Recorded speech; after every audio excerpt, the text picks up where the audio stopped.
દરેક નીતિની સામે કાયદાની રીતે ઊભો રહેતો SSK ન્યૂઝ ચેનલ.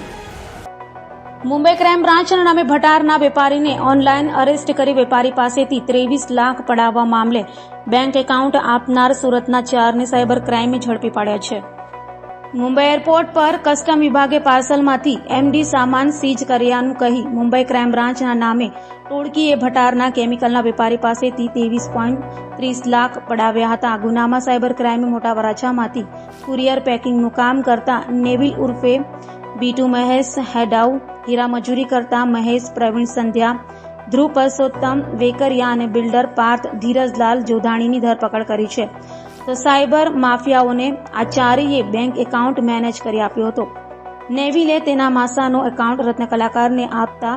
તેણે બેકાર ધ્રુવને આ એકાઉન્ટ આપ્યો હતો, જેની પાસેથી બિલ્ડર પાર્થે એકાઉન્ટ લઈ કોઈ મારફતે સાયબર માફિયાઓને વેચ્યો હોવાનું સામે આવ્યું છે. પોલીસ કમિશનર શ્રી સુરત શહેર,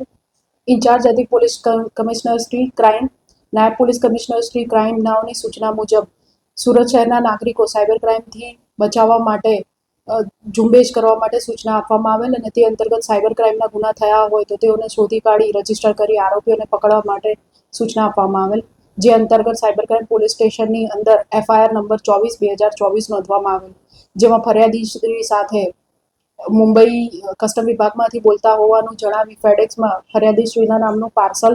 આવેલું હોવાનું જણાવી જેની અંદર MD, પાસપોર્ટ, ક્રેડિટ કાર્ડ તથા લેપટોપ અને અન્ય કપડાં વગેરે કબજે કરેલ છે અને આ ગેરકાયદેસર પ્રવૃત્તિ માટે અરજદારને ધમકાવી બીવડાવી તેમને અજાણ્યા WhatsApp નંબરથી કોલ કરી પોતે CBIના અધિકારીઓ હોવાનું ખોટી ઓળખ આપી ખોટા નોટિસ મોકલી તથા ખોટું આઈ કાર્ડ બતાવીને અરજદારશ્રીને મોટું તેમના IP એડ્રેસ વગેરે ચેક કરવા માટે મોટું ટ્રાન્ઝેક્શન કરવું જરૂરી છે તેમ સમજાવીને તારીખ 5 ના રોજ 23 લાખ આશરે લગભગ 23,30,000 જેટલા મોટી રકમનું બેંકમાંથી ધમકાવીને ટ્રાન્સફર કરાવવામાં આવેલ, જે અંતર્ગત ગુનો નોંધવામાં આવેલ. સદર ગુનાની અંદર સાયબર ક્રાઇમ પોલીસ સ્ટેશન દ્વારા 4 આરોપીઓને જેઓના મૂળે જે ખાતામાં પૈસા ગયા છે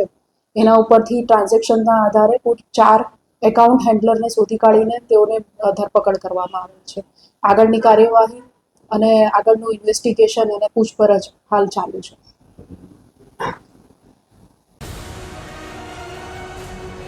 દરેક નીતિની સામે કાયદાની રીતે ઊભો રહેતો SSK ન્યૂઝ ચેનલ.